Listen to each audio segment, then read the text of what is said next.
She takes a plane every day, but she never fastens her seatbelt. Yet this habit actually ended up saving her life. As the girl was sleeping in her boyfriend's arms, a fighter jet suddenly roared past. Then it collided directly with the passenger plane. The fuselage was instantly torn open with a huge hole. The powerful airflow at high altitude immediately sucked the flight attendants and passengers out. Because she didn't fasten her seatbelt, the girl was tossed around. Just as the airflow was about to suck her out of the cabin, her boyfriend grabbed her in time.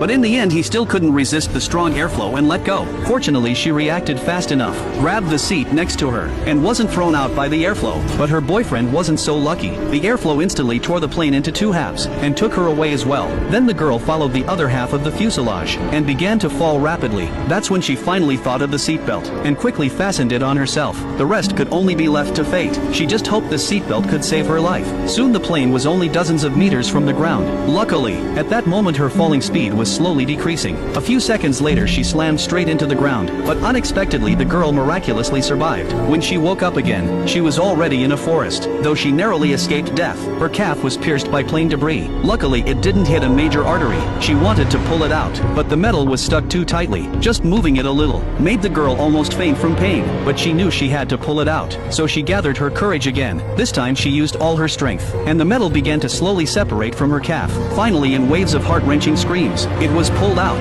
Then the girl sat there for a long time before she recovered from the pain. She quickly tore off a piece of her skirt and simply wrapped the wound. Then she struggled to stand up and began desperately calling her boyfriend's name, but she found there was actually another survivor in the back row. She ran up excitedly, but the next second, the sight of the corpse almost made her faint. She collapsed helplessly to the ground and slowly slipped into unconsciousness. After a long time, a mosquito woke her from her coma. Then she heard the roar of a helicopter. It was a rescue team sent by the local government.